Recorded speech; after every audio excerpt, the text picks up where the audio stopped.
അഴകൊടിയായി ശോഭ വീശി മധുഹുളിവായി ഗാനം പാടി മുത്തുനബിയിൽ സ്വലാത്ത് മോദി പുണ്യമീലാദ് പുണ്യമീലാദ് അൽ അമീനായി മക്ക നാട്ടിൽ അജബിലായി പിറന്ന് അന്ന് അൽ അമീനായി മക്ക നാട്ടിൽ അജബിലായി പിറന്ന് വന്ന് അമ്പലവാസിയുമൊക്കെ മർഹബ പാടി മർഹബ പാടി സാവതാളകം വരണ്ട് സിദ്ധിക്കോട്ടയും തകർന്ന് സാവതാളകം വരണ്ട് സിദ്ധിക്കോട്ടയും തകർന്ന് സത്യദൂതർ പിറന്ന നാളിൽ ഓതി സല്ലല്ലാഹ് ഓതി സല്ലല്ലാഹ് അഴകൊളിയായി ശോഭ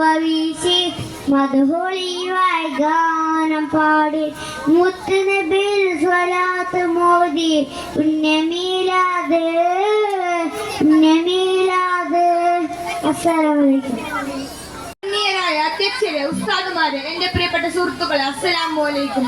പുണ്യ ഹബീബിന്റെ ജന്മദിനം കൊണ്ട് സന്തോഷഭരിതമായ ഈ വേളയിൽ സലാത്തിന്റെ മഹത്വം എന്ന വിഷയത്തിൽ അല്പം സംസാരിക്കാൻ കഴിഞ്ഞതിൽ ഞാൻ ആഗ്രഹിക്കുകയാണ്. നാഥൻ തൗഫീഖ് നൽകട്ടെ. ആമീൻ. അന്ത്യനാളിൽ ഏറ്റവും അടുത്തവൻ എന്റെ പേരിൽ സലാത്ത് അധികരിപ്പിക്കുന്നവരാണെന്ന ഹദീസിന്റെ പശ്ചാത്തലത്തിൽ സലാത്തിന്റെ മഹത്വം എന്ന വിഷയത്തിൽ ഒന്ന് രണ്ട് കാര്യങ്ങൾ പറഞ്ഞ് ഞാൻ അവസാനിപ്പിക്കാം. പ്രവാചകൻ തന്റെ പേരിൽ സലാത്ത് ചെല്ലുന്നത് കൂടുതൽ ഇഷ്ടപ്പെടുകയും പ്രേരിപ്പിക്കുകയും ചെയ്തിരുന്നു. ഒരിക്കൽ മുഹമ്മദ് മുസ്തഫ സല്ലല്ലാഹു അലൈഹി വസല്ലം തങ്ങളുടെ അടുക്കൽ 4 മലക്കുകൾ ഇറങ്ങി വരികയാണ്. ആദ്യമായി വരുന്ന മലക്കുൽ മൗത്ത് അസ്റായിൽ അലൈഹിസ്സലാം പറഞ്ഞു, എനിക്കൊരു കാര്യം പറയാനുണ്ട്. നബി എന്താണെന്ന് ചോദിച്ചപ്പോൾ മൻ സല്ല അലൈക ഫീ കുല്ലി യൗമിൻ 10 മറ, ഏതെങ്കിലും ഒരു മനുഷ്യൻ അല്ലാഹുവിന്റെ റസൂലിന്റെ മേൽ 10 സ്വലാത്ത് ചൊല്ലിയാൽ അമ്പിയാക്കളുടെ റൂഹ് പിടിക്കുന്നത് പോലെ നാളെ ഞാൻ അവന്റെ റൂഹ് പിടിക്കുന്നതായിരിക്കും. രണ്ടാമതായി അല്ലാഹുവിന്റെ റസൂലിന്റെ അടുക്കൽ മീകായിൽ അലൈഹിസ്സലാം കടന്നു വരികയാണ്. മീകായിൽ അലൈഹിസ്സലാം പറഞ്ഞു, എനിക്കൊരു കാര്യം പറയാനുണ്ട്.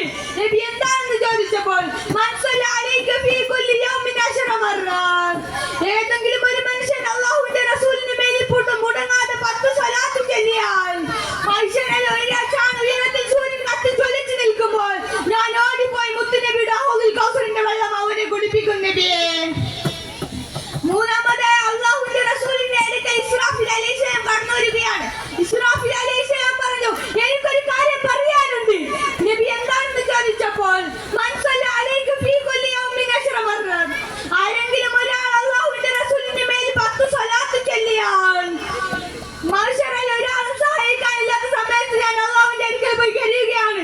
ഇസ്രാഫീൽ എഴുന്നേൽക്ക്, എന്തിനാണ് ഇവിടെ കിടന്ന് കരയുന്നത്? യാ ഇലാഹി, ഞാൻ തല ഉയർത്തില്ല അല്ലാഹ്. അല്ലാഹുവിന്റെ റസൂലിന്റെ മേൽ 10 സ്വലാത്ത് ചൊല്ലുന്ന ഇവർക്ക് സ്വർഗ്ഗം കൊടുക്കാതെ ഞാൻ തല ഉയർത്തില്ല അല്ലാഹ്. നാലാമതായി അല്ലാഹുവിന്റെ റസൂലിന്റെ അടുക്കൽ ജിബ്രീൽ അലൈഹിസ്സലാം കടന്നു വരികയാണ്.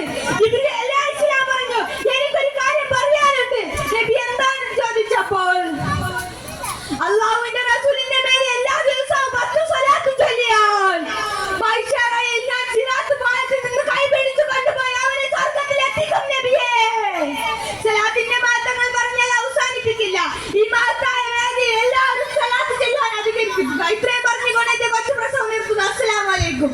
വസ്സലാമു അലാ അഷ്റഫിൽ മുർസലീൻ വഅലാ ആലിഹി വസഹ്ബിഹി അജ്മഈൻ. അമ്മാ ബഅദ്.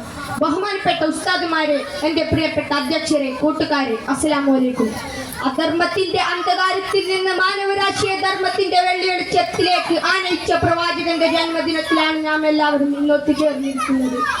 ലോകം ഇന്നും ഒരു വെളിച്ചം തേടുമ്പോൾ ആ പ്രവാചകനിലേക്ക് മടങ്ങുക മാത്രമാണ് നമ്മുടെ മുന്നിലെ വഴി. മനുഷ്യ ജീവിതത്തിലെ ഓരോ സന്ദർഭത്തിലും എങ്ങനെ ജീവിക്കണമെന്ന് കൃത്യമായ നിർദ്ദേശങ്ങൾ നൽകിയിട്ടുണ്ട് പ്രവാചകൻ. അതനുസരിച്ച് മുന്നോട്ട് പോയാൽ നമ്മുടെ ജീവിതം സമാധാനത്തിലും സന്തോഷത്തിലുമാകും. കോപിക്കരുതെന്ന് നബി സല്ലല്ലാഹു അലൈഹി വസല്ലം തങ്ങൾ നമ്മെ പഠിപ്പിച്ചു. വിനയവും വിട്ടുവീഴ്ചയും കാണിക്കാൻ നമ്മെ പഠിപ്പിച്ചു. സാമൂഹ്യ തിന്മകളോട് അരുതെന്ന് പറയാൻ പ്രവാചകൻ കാണിച്ച ആർജവം ലോകത്തിന് മാതൃകയാണ്.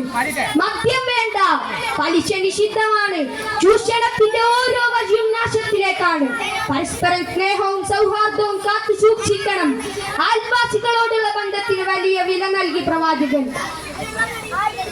പ്രവാചകരെക്കാളും മറ്റെല്ലാത്തിനേക്കാളും മുത്തുനബിയെ സ്നേഹിക്കണമെന്ന് ദീൻ പഠിപ്പിക്കുന്നത് വെറുതെയല്ല. അതിന്റെ ഭാഗമായിട്ടല്ല നാം ഇന്ന് ഇവിടെ ഒത്തുചേർന്നിരിക്കുന്നത്. ആ സ്നേഹം ജീവിതത്തിൽ നിലനിർത്താൻ അല്ലാഹു തആല നമുക്ക് തൗഫീഖ് നൽകട്ടെ. ഇത്രയും പറഞ്ഞുകൊണ്ട് എന്റെ ഈ കൊച്ചു പ്രസംഗം ഞാൻ അവസാനിപ്പിക്കുന്നു. അസ്സലാമു അലൈക്കും.